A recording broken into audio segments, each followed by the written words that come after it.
The house was never hers. She learned this on a Tuesday evening in October, standing in the kitchen they had designed together, holding a phone that suddenly weighed more than she thought possible. The lawyer's voice was professional, measured, careful. The kind of careful that confirms the worst thing you haven't yet named. Outside, the ocean continued its rhythm against the rocks below their deck, the same sound that had convinced her 3 years ago that this place meant forever. She set the phone down on the granite countertop, Baltic brown, she had chosen it herself, and noticed for the first time how the evening light fell across the room differently than it used to. Or perhaps it had always fallen this way, and she had simply stopped seeing it clearly. This isn't fiction. This is how a life unmakes itself, one legal document at a time. The story begins, as most endings do, with a promise that felt solid enough to build on. They had been married for 26 years when David first mentioned the coast. It was winter, the kind that settles into your bones and makes you dream of elsewhere. They were sitting in their cramped Chicago apartment, the same one they'd moved into when the twins started college, the downsizing that was supposed to feel temporary but had somehow stretched into 6 years. The radiator clanked its familiar percussion. Snow pressed against the window like something trying to get in. "When I retire," David had said, not looking up from his laptop, "I want to wake up to ocean light." She had smiled. Margaret was good at smiling, at believing in futures that someone else sketched out. She was 54 then, still working as a pediatric nurse at Rush, still taking the Blue Line every morning at 6:15. David was senior vice president at a commercial real estate firm, the kind of position that came with pressure he never fully described and satisfaction he rarely expressed. "The coast," she'd repeated, testing the word. "Which coast?" "Oregon, maybe. Northern California. Somewhere the water's cold and honest." Honest. That was the word he'd used. She would remember that later, turning it over in her mind, like a stone that had somehow cut her hand. They began looking at properties that spring. Virtual tours at first, then weekend trips that felt like small rebellions against the predictable architecture of their life. They flew to Portland, rented a car, drove south along Highway 101. Margaret took photographs of everything: the sea stacks at Cannon Beach, the weathered houses perched on cliffs, the way morning fog turned the coast into something mythological. David drove with one hand on the wheel, the other resting on her knee. He seemed lighter on those trips, younger, as if proximity to the ocean peeled away something he'd been carrying. She didn't ask what. She had learned over the years not to excavate too deeply into his silences. Some marriages are built on revelation, others survive on careful restraint. They found the house in a town called Tierra Mar, population 2,000, median age 63. It sat on 3/4 of an acre, weathered cedar siding the color of driftwood, walls of windows facing west toward the Pacific. The realtor called it a mid-century coastal gem in need of vision. Margaret called it perfect. "It needs work," David had said, walking through the empty living room, his footsteps echoing against hardwood that hadn't been refinished in decades. "We can do it together," Margaret replied. "That's the point, isn't it? Building something?" He'd looked at her then, really looked, and something in his expression made her feel both seen and strangely transparent, as if he was measuring her against some internal calculation she couldn't access. "Yes," he had said finally. "That's exactly the point." They made an offer that afternoon. The renovation took 18 months. David insisted on overseeing everything, even though he was still working full-time in Chicago, flying back and forth every other week. Margaret stayed behind, managing her shifts at the hospital, FaceTiming with contractors, choosing paint colors from samples David photographed and texted to her. "Trust me," he'd say when she questioned a decision. "I know what I'm doing. This is what I do for a living, remember?" And she did trust him. Trust was the infrastructure their marriage had been built on, the unexamined foundation that held everything else up. He managed their finances, their investments, their retirement accounts. She paid the monthly bills and handled the day-to-day, but the larger architecture of their future, that had always been his domain. The house became a kind of religion for them, something they both believed in with the fervor of people who need to believe in something. Margaret started buying things for it: vintage marine charts at antique stores, a teak dining table from an estate sale, blue ceramic plates she imagined setting on that table while the sun set over the water. She created a Pinterest board titled Tierra Mar and filled it with images of the life they would inhabit: linen curtains, coffee on the deck, bare feet on warm wood floors. David sent photographs documenting the progress: the new roof, the refinished floors, the wall they'd removed between the kitchen and living room, opening the space to light. But he rarely appeared in the photos himself. It was always the house, the view, the transformation, never him transforming with it. "When are you coming out to see it?" she'd ask during their evening calls. "Soon," he'd say. "There's so much happening at work right now, but soon, I promise." Soon became a season. Then, too, Margaret began to notice how their conversations had contracted, becoming transactional: updates about the house, logistics about his travel schedule, brief mentions of the twins, who were both finishing graduate school and rarely called anymore. The texture of their marriage had thinned, but she attributed this to distance, to the temporary sacrifice required by big dreams. She didn't know then that some distances, once introduced, never fully close. They moved in during September, 3 months after David's retirement party, 2 weeks after Margaret gave notice at Rush. The moving truck arrived on a Thursday. Margaret had driven out 2 days earlier in their Subaru, the backseat packed with the most essential things: photo albums, her grandmother's quilt, the orchid David had given her on their 20th anniversary that had somehow survived a decade of her inconsistent care. She arrived at the house just before sunset and stood in the driveway, breathing salt air, listening to the ocean she couldn't quite see but could feel in her chest, that low, persistent rhythm that sounded like home. David's car was already there, a Tesla now, silver, something he'd bought without mentioning it, a retirement gift to himself. She'd noticed this new habit of his, acquiring things without discussion: a new watch, new clothes, once an expensive bicycle that now hung in their Chicago storage unit, used maybe twice. She'd started to say something about it, then stopped. Let him have this, she'd thought. He's earned it. He opened the door before she could knock, and for a moment they stood looking at each other like two people meeting after a long time apart, trying to reconcile memory with present reality. "Welcome home," he said, and pulled her into an embrace that felt both familiar and slightly performative, like a gesture he'd practiced. The house was beautiful, more beautiful than the photographs had suggested. The floors gleamed honey gold in the fading light. The kitchen looked like something from a magazine: white marble counters, brass fixtures, a window above the sink that framed the ocean like art. Their furniture looked small and shabby against all this newness, relics from their old life trying to find their place in this carefully curated one. "It's perfect," Margaret said, and meant it. "I'm glad you think so." David was already moving toward the kitchen, opening the refrigerator he'd stocked before her arrival. "I got your favorite wine. Thought we could have it on the deck." They sat outside wrapped in blankets as the temperature dropped, watching the sun sink into the Pacific, turning the water copper and then gray. Margaret felt something loosening in her chest, some tension she hadn't known she was carrying. This was it. This was the life they had promised each other. They had arrived. "To new beginnings," David said, raising his glass. "To us," Margaret replied, touching her glass to his. The sound was crisp and bright, like something breaking beautifully. The first month passed in the haze of settling in. Margaret learned the rhythms of the house, which floorboards creaked, where the afternoon light was warmest, how the wind sounded different at night. She joined a book club at the local library. She volunteered at a free clinic in Lincoln City, 15 miles north. She bought a wetsuit and started taking early morning walks along the beach, her feet learning the texture of wet sand, her body remembering how it felt to move without purpose, without schedule. David seemed restless.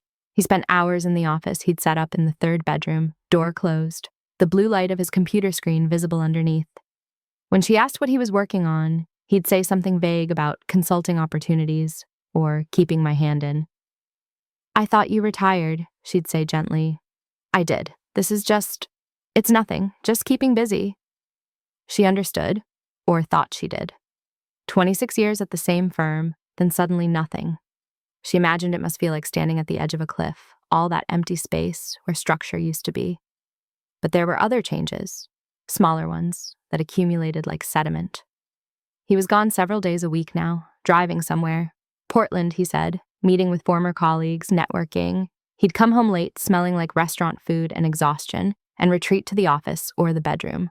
Their routines, which had once overlapped, began running parallel. Margaret woke at 6 and walked the beach. David slept until 9, then disappeared into the office. She made dinner. He ate it quickly, scrolling through his phone. They watched television on separate couches, the space between them somehow larger than the room itself. One evening in early November, Margaret found herself standing in the living room holding 2 plates of salmon she'd grilled, looking at David on one couch and the empty space on the other, and feeling, for the first time, like a guest in her own home. "David," she said, "are you happy?" He looked up from his phone and something crossed his face. Surprise, maybe, or fear, or something else she couldn't name. "Of course," he said. "Why would you ask that?" "You seem somewhere else." "I'm right here." But he wasn't. Not really. She could feel it the way you feel a storm coming before the first drop of rain. The first crack appeared on a Saturday morning in December. Margaret was making coffee when she noticed David's laptop open on the kitchen table, a screen she'd never seen before, a spreadsheet with addresses, numbers, dates. She didn't mean to look. Or maybe she did. Later, she wouldn't be sure which truth to claim. The addresses were all in Portland. Property addresses, she realized. Listings, investments, purchases, and beside them, a column labeled ROI with percentages that made her stomach contract. She heard his footsteps on the stairs and closed the laptop, her hands shaking slightly, her pulse loud in her ears. "Morning," David said, moving past her to the coffee maker. He picked up the laptop without looking at it, tucked it under his arm. "Sleep well?" "Fine," she said. "What were you working on last night?" "Just some consulting work. Nothing interesting. It looked like property investments." He stopped, his back still to her. The silence stretched long enough that she could hear the ocean through the closed windows, could count her own heartbeats. "I'm exploring some opportunities," he said finally, turning to face her. "The market out here is interesting. I still know people. It's just keeping my skills sharp." "Are we investing in property?" "Not we, me. Small things. It doesn't involve our money." "Our money." The phrase hung in the air like something sharp. "I didn't know you had separate money," Margaret said carefully. "It's from consulting fees. It's not, look, I was going to tell you. It's just been busy, and I didn't want to worry you with details." She wanted to press further, but something in his posture, shoulders tight, jaw set, made her retreat. This was how they had always worked. She sensed boundaries. He enforced them, and she respected the architecture of his privacy because marriage, she believed, required space as much as closeness. "Okay," she said. I want to understand what's happening. I want to be part of things." "You are," he said, and kissed her forehead, quick and perfunctory. "I promise. You are." But the kiss felt like punctuation on a conversation he was ending, not beginning. Winter arrived with rain that felt personal, relentless. The ocean turned gray and angry, throwing itself against the shore with a violence that matched something building in Margaret's chest. She started noticing things she'd previously overlooked. Receipts left in pockets for restaurants in Portland she'd never been to. Credit card statements arriving addressed only to David. His phone always face down on whatever surface he set it on. She told herself she was being paranoid, that retirement was an adjustment for both of them, that trust meant not auditing every behavior for evidence of betrayal. But trust, she was learning, is easier to maintain when you're not looking for cracks. In January, a letter arrived. It was addressed to David from a law firm in Portland. Margaret held it up to the light without opening it, just far enough to violate the seal of his privacy, not far enough to shatter it completely. She could make out fragments. Regarding the property transfer, as discussed, finalized documents enclosed. She put it on his desk and said nothing. That evening, she found it in the shredder. The confrontation, when it finally came, started in the smallest possible way, with a phone call she wasn't supposed to overhear. It was a Tuesday in late February. David was in the office with the door closed, but Margaret was in the hallway carrying laundry when she heard his voice rise above the careful monotone he usually maintained. "I told you, it's handled. She doesn't know. No, listen to me. The house is in my name. The Portland properties are in my name. She has the joint account and her retirement fund, which is substantial. She'll be fine." Margaret stood in the hallway, her arms full of clean sheets, and felt the floor tilt beneath her. "She doesn't know. The house is in my name. She'll be fine." She set the laundry down carefully, silently and walked back down the hallway to their bedroom.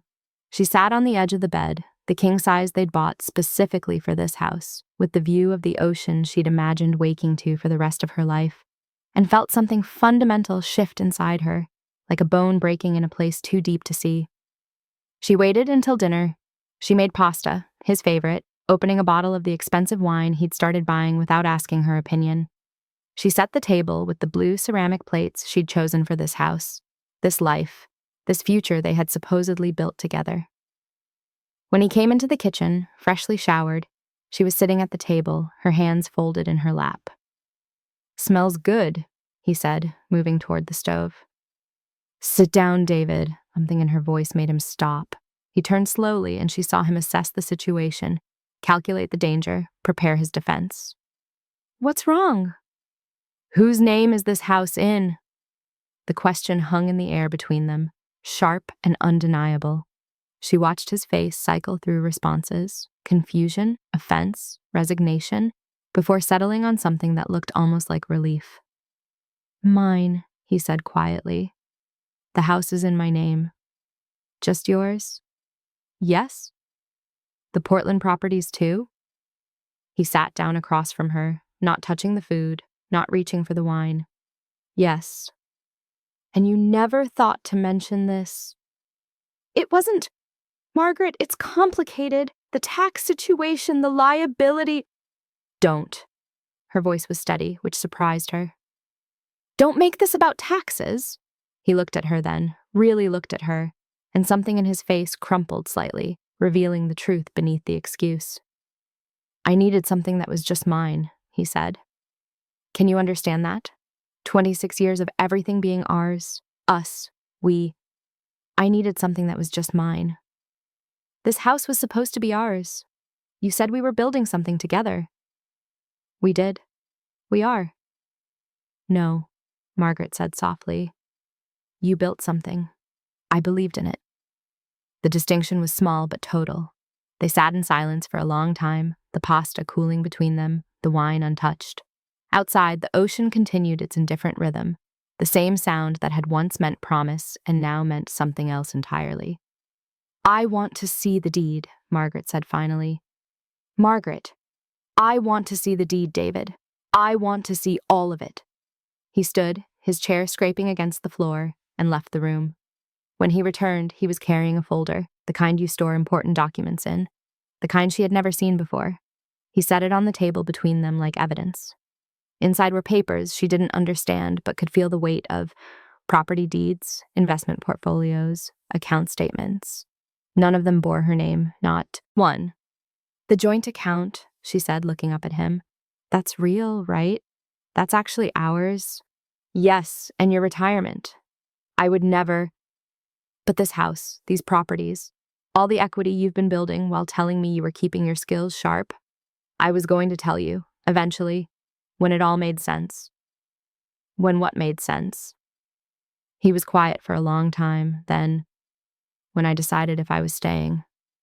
The words landed like stones in water, sinking slowly, displacing everything. She called a lawyer the next day, her own lawyer, not the one David used, not anyone he knew. A woman named Patricia Chen, who had kind eyes and a voice that knew how to hold grief without trying to fix it. "The house isn't in your name," Patricia confirmed after reviewing the documents Margaret brought. "The Portland properties aren't either. In Oregon, without your name on the deed, you have no legal claim to these assets, even if you're married. Community property doesn't automatically apply here the way it does in some states. So I helped us design it, choose every detail, believed it was our home, and legally you have no ownership stake." Margaret sat in the office overlooking a gray Portland street, rain streaking the windows, and felt the full architecture of her mistake settle over her. She had trusted. She had believed that love meant shared futures, that marriage was a contract of equal investment. She had spent 26 years building a life with a man who had, it turned out, been building an exit the entire time. "What are my options?" she asked. Patricia folded her hands on the desk, and Margaret recognized the gesture. It was the same one she used to use with parents in the pediatric ward when she had to deliver bad news gently. "In a divorce, you're entitled to half the marital assets. The joint account, retirement funds, anything acquired during the marriage. But if he kept these properties separate, titled only in his name, and used separate funds, he keeps them. Most likely, yes, Margaret laughed, a sound that surprised her, bitter and bright. So I get to start over at 61 with half of what I thought we had. I'm sorry, Patricia said.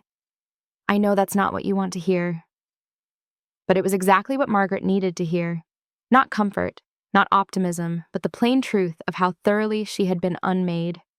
She didn't leave immediately. That was the strange part, the part she would later struggle to explain even to herself.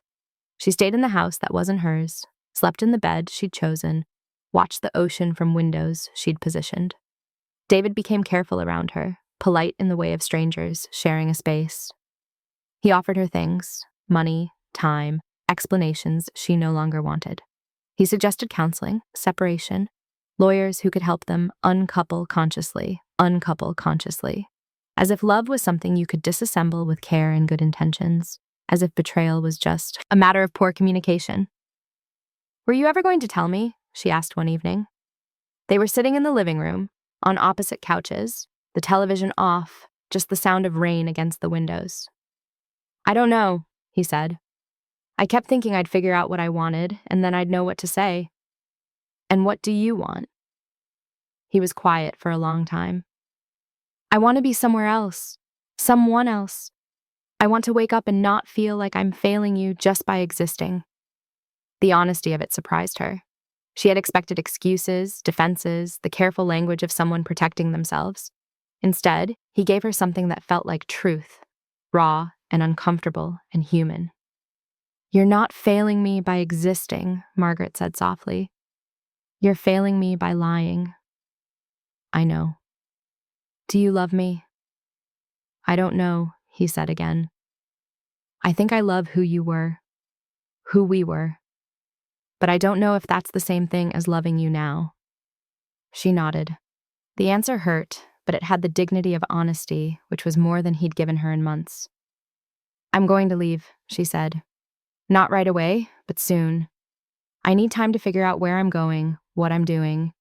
But I want you to know, I'm leaving. Okay, he said. Okay. And that was all. No fighting, no pleading, no last-minute declarations. Just two people agreeing that the story they'd been telling was over and the ending had already been written. They just hadn't read it aloud until now. Margaret left on a morning in early April. The house sale, David's house sale, was pending. He was keeping the Portland properties. She was taking half the joint account and her retirement fund, as Patricia had predicted, which was more money than she'd had before they married, but somehow felt like less. She packed her car with the same things she'd driven out with 2 years earlier, photo albums, her grandmother's quilt, the orchid. The twins drove out to help her move, both shocked and somehow unsurprised when she explained what had happened. They were angry at their father, protective of her, but she found herself defending him in small ways, unable to fully assign blame even now. He's not a villain, she told her daughter, who had suggested they never speak to him again. He's just someone who got lost and took me with him. David stood in the driveway as she packed the car, his hands in his pockets, looking older than she'd ever seen him look. She wondered if he'd always looked this way, or if betrayal had aged him too. I'm sorry, he said when she was done loading everything. For what it's worth, I'm sorry. I know, Margaret said. And she did. His remorse was real. It just didn't change anything. She got in the car and pulled out of the driveway, watching the house disappear in her rearview mirror, the house she had loved, had believed in, had thought would hold her future. At the end of the road, she turned north, away from the ocean, toward Portland, where her daughter lived, toward something new and undefined and entirely her own. Years passed. Not many, but enough. Margaret rebuilt her life in Portland, taking a part-time position at a pediatric clinic, renting a small apartment with large windows and no view of the ocean. She learned to live alone, to make decisions without consulting anyone, to wake in the night without the weight of someone else's breathing beside her. She dated once or twice, brief connections that reminded her she was still capable of being seen by someone, still whole despite everything. But she didn't try very hard. Some part of her, the part that had trusted completely, had been permanently altered, and she was still learning the new shape of herself. The twins visited often. They stopped asking if she was okay. They could see that she was, in her own quiet way. She had found a kind of peace that looked like exhaustion, but felt like freedom. She no longer woke with the sense that she was supposed to be somewhere else, building something that didn't belong to her. David sold the house in Tierra Mar after a year and moved permanently to Portland, where he married someone Margaret never met. Someone younger, someone who perhaps didn't need the same promises he'd failed to keep with her. She heard this through the twins, who told her carefully, watching her face for damage. She felt nothing. Or not nothing. She felt the echo of something that used to hurt, the way you feel the memory of pain after a wound has healed. She thought about him sometimes, late at night when the city was quiet and memory was just memory, no longer evidence of anything. She thought about the promises they'd made, the house they'd designed, the future they'd both believed in, until one of them stopped believing. She wondered if he had ever truly loved her, or if love for him was just another thing you built and walked away from when it no longer served you. But mostly she thought about herself, the woman who had trusted without questioning, who had believed that marriage meant equal partnership, who had mistaken presence for participation.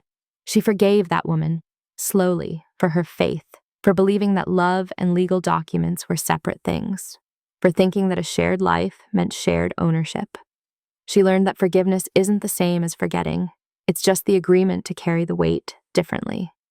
One evening in early autumn, 5 years after she left, Margaret stood at the window of her apartment watching rain move across the city.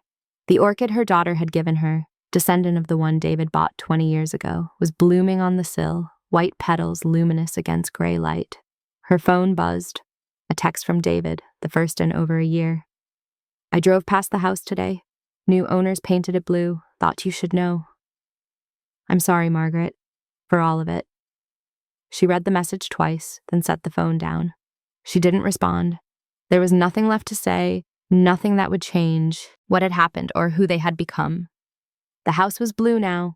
Someone else's home, someone else's dream, someone else's carefully chosen paint color. The life she'd imagined there had never existed, not really.